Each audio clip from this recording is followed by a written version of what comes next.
আমার ধারণা ডক্টর জাকির নায়েক শ্লোক নিয়ে খেলা করছেন। উনি শুধু শ্লোক নিয়ে খেলা করছেন। ইসলাম এই পৃথিবীর মানুষকে ভাগ করেছে দুই ভাগে, একটা হলো মুমিন, আরেকটা হলো কাফের। অবশ্যই আমরা ইসলাম ধর্মের এই কথাগুলো বিশ্বাস করি না, মানতেও পারি না। তাই ইসলাম ধর্ম যেভাবে আমাদের উপর সর্বজনীন ভ্রাতৃত্বকে চাপিয়ে দিচ্ছে, সেটা আসলে কখনোই সম্ভব না। ইসলাম মানুষের মধ্যে শুধু বিভেদ তৈরি করে। তাদের মধ্যেও আছে শিয়া, সুন্নি, এছাড়াও ইসলামে আরো 70টা গোত্র আছে। হ্যাঁ, আমি আমার প্রশ্ন করছি, সমস্যা নাম এটা দিতে পারবে না। পৃথিবীতে একমাত্র হিন্দু ধর্মই আমাদের সর্বজনীন ভ্রাতৃত্ব উপহার দিতে পারবে। এক্কাম সত্তা বিপ্রবাহদা ভদান্তি, একটু আগে আপনি বললেন। ইসলাম এটা কোনোভাবেই মানে না। গরু হত্যা করছে, কাফির হত্যা করছে, তাদের সম্পত্তি কেড়ে নিচ্ছে, লুট, নারী নির্যাতন। ইসলামই বলে ভ্রাতৃত্ব, তাহলে কিভাবে আসবে? আপনার মুখে ভ্রাতৃত্বের কথা আসলে শুধু শ্লোক নিয়ে খেলা করা। আপনি আসলে হিন্দু ধর্ম বলতে গিয়ে ইসলাম ধর্ম বলে ফেলেছেন। ভাই, আপনি বেশ কিছু মন্তব্য করেছেন। আর ইসলাম বলে ইন্নাল্লাহ মা'আস সাবিরিন, নিশ্চয়ই আল্লাহ তাদের সঙ্গে আছেন যারা ধৈর্যশীল। ভ্রাতৃত্ব বজায় রাখতে গেলে আপনাকে ধৈর্যশীল হতে হবে। ধৈর্যশীল যদি আমরা না হই, তাহলে ভাইয়ের সাথে ভাইয়ের যুদ্ধ লেগে যাবে। ইসলাম বলছে সূরা আল বাকারার 153 নম্বর আয়াতে আছে, ইন্নাল্লাহ মা'আস সাবিরিন, নিশ্চয়ই আল্লাহ ধৈর্যশীলদের সঙ্গে আছেন। আর ভ্রাতৃত্ব বজায় রাখতে চাইলে ধৈর্যশীল হতে হবে। আর আমি এখানে উপস্থিত গুরুজনদের শ্রদ্ধা করি। তিনি হয়তো হিন্দু ধর্ম সম্পর্কে ভালো জানেন, তবে দুঃখিত যে আমি তার সঙ্গে একমত নই। ইসলাম সম্পর্কে তার জ্ঞান কিছুটা কম। আর ওনার সাথে আমি একমত যে ইসলাম ধর্মে মানুষকে দুই ভাগে ভাগ করা হয়। একটা হলো যারা বিশ্বাসী মুমিন, আরেক দল হলো কাফির, উনি যেভাবে বললেন। আর প্রত্যেক ধর্মেই দুই প্রকার মানুষ আছে, এমনকি হিন্দু ধর্মেও হিন্দু আর অহিন্দু। খ্রিস্টান ধর্মে খ্রিস্টান আর অখ্রিস্টান।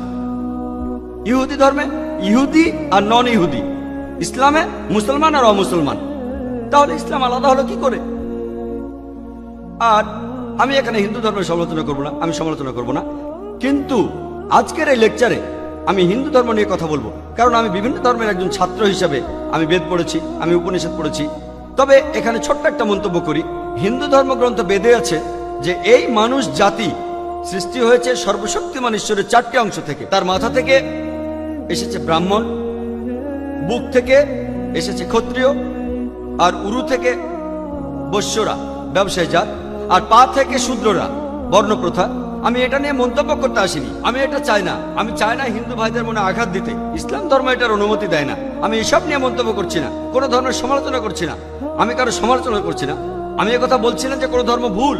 তবে আপনি যদি ভালোভাবে বেদ পড়ে থাকেন, আপনি এখানে সবাইকে বলতে পারেন বেদে কথা বলে কিনা যে স্রষ্টার মাথা থেকে ব্রাহ্মণ এসেছে, তার বুক থেকে ক্ষত্রিয়রা এসেছে, উরু থেকে এসেছে বৈশ্যরা ব্যবসায়ী জাত, বিদ্বান গোত্র, যোদ্ধা গোত্র, ব্যবসায়ী গোত্র, শূদ্র।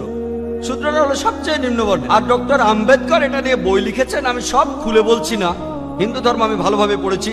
আমি হিন্দু ধর্মের অনেক কিছু শ্রদ্ধা করি, বেশ কিছুর ব্যাপারে একমত নয়, এটা আমাকে আপনি বলতে বাধ্য করলেন। পবিত্র কোরআনে সূরা আনামের 108 নম্বর আয়াতে আছে, তাহাদিগকে গালি দিও না আল্লাহকে ছাড়িয়ে তাহারা যাহাদিগকে ডাকে, কেননা অজ্ঞানতাবশত তাহারা গালি দিবে আল্লাহ সুবহানাহু ওয়া তাআলাকে। এখানে আমি হিন্দু ধর্মের ভালো দিকগুলো নিয়ে বলেছি। কথাটা হলো তারা এক ঈশ্বরের ধারণায় বিশ্বাস করে।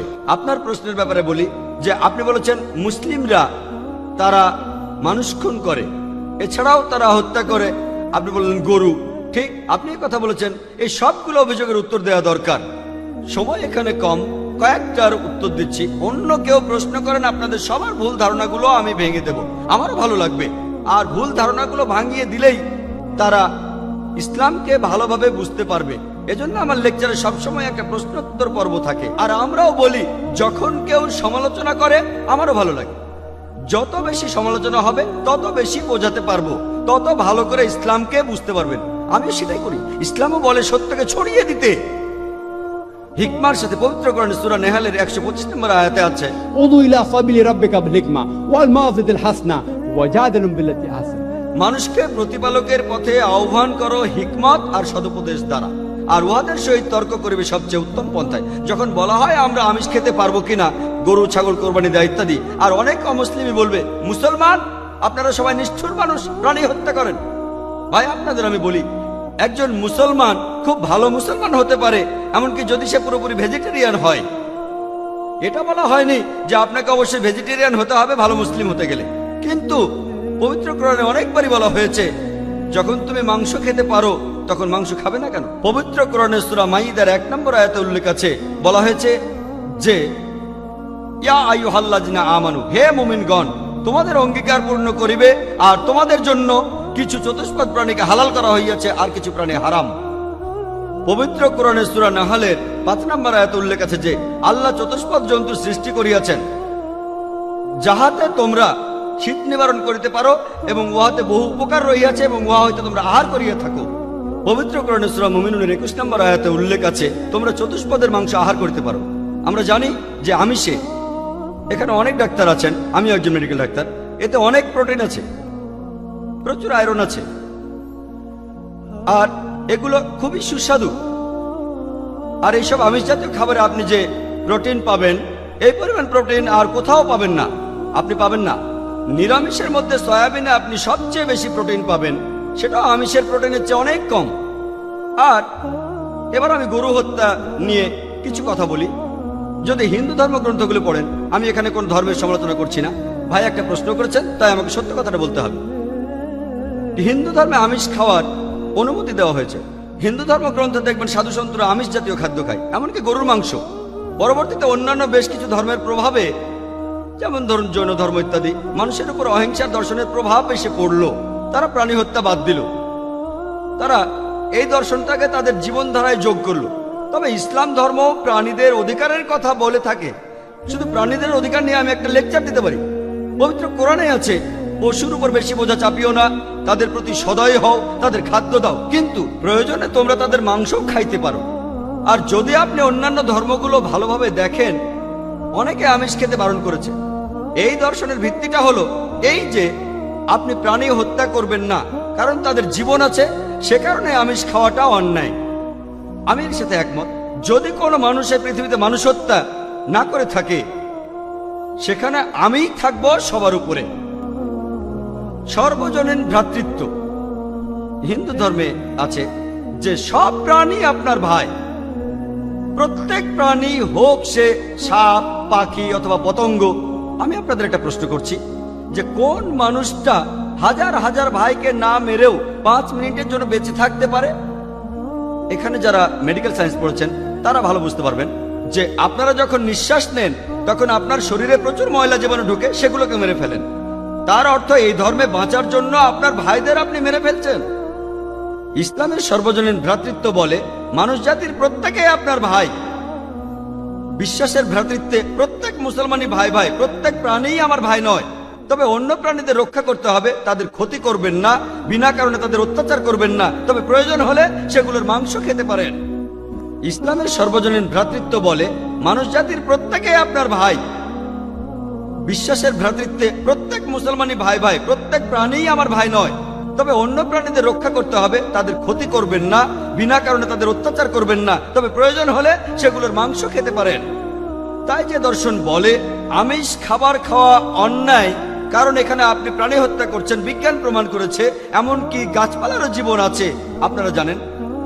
তাই এ কথা এখানে খাটছে না যে প্রাণী হত্যা করা অন্যায়।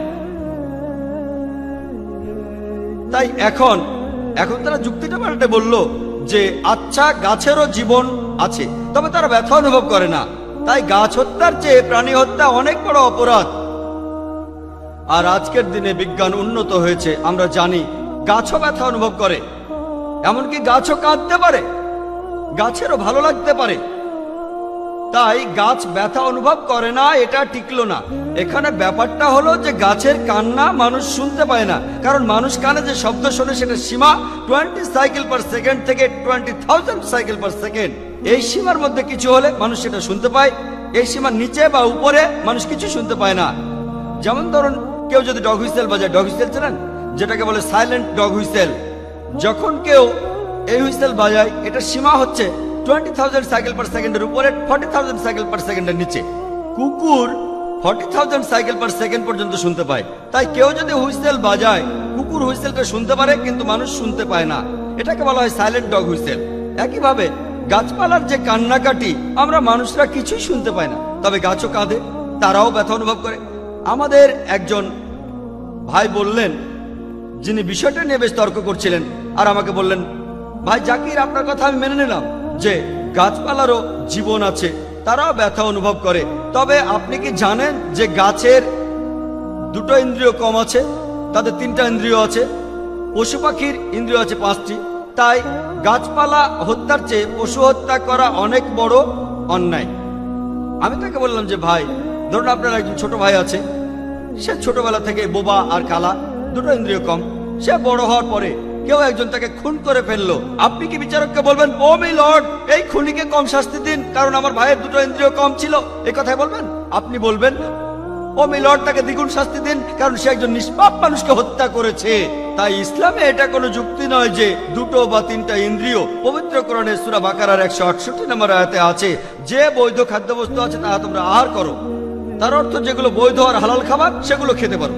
আর এ কারণে আপনারা দেখতে পাবেন যে গবাদি পশু, আল্লাহ সুবহানাহু ওয়া তাআলার ইচ্ছায় গবাদি পশু বংশ বিস্তার করে বেশ তাড়াতাড়ি, মানুষ এবং অন্যান্য পশুর তুলনায় বেশ তাড়াতাড়ি দ্রুত বংশ বিস্তার করে।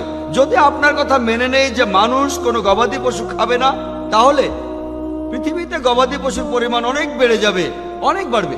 আর বললেন গরু হত্যা করা, এ নিয়ে বই লিখেছেন মৌলানা আব্দুল করিম পারেক। গো হত্যা, গরু কোরবানি কে জন্য দায়ী? যদি ভালোভাবে দেখেন, যারা চামড়া নিয়ে ব্যবসা করে, গরুর চামড়া, মুসলিম অমুসলিম উভয়ই আছে, চামড়া, গরুর চামড়া, তারা এটা করে। তাই এটা থেকে যারা উপকার পাচ্ছে এই গোহত্যা থেকে, তাদের মধ্যে মুসলিমদের চেয়ে অমুসলিমরাই বেশি। তাই যদি ইতিহাস ভালোভাবে জানেন আর যুক্তিও ভালোভাবে বোঝেন, আমরা জানি আল্লাহ বলেছেন যে বৈধ খাদ্যবস্তু আছে তাহা তোমরা আহার করো, যদি এটা খান এতে কোনো সমস্যা নেই। এছাড়াও যদি ভালোভাবে দেখেন, তৃণভোজী প্রাণীর দাঁতগুলো যদি দেখেন,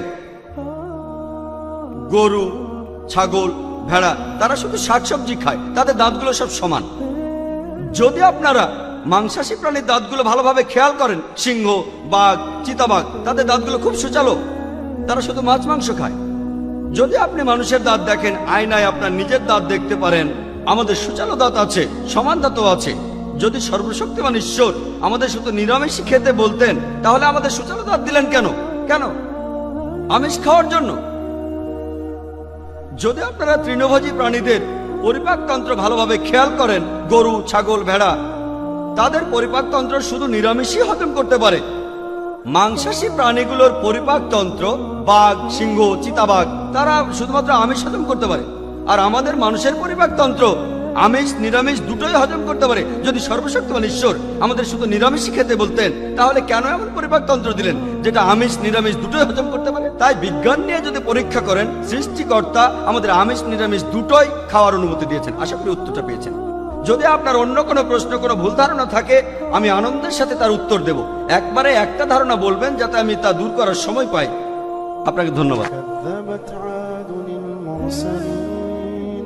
إذ قال لهم أخوهم هود ألا تتقون إني لكم رسول أمين فاتقوا الله وأطيعون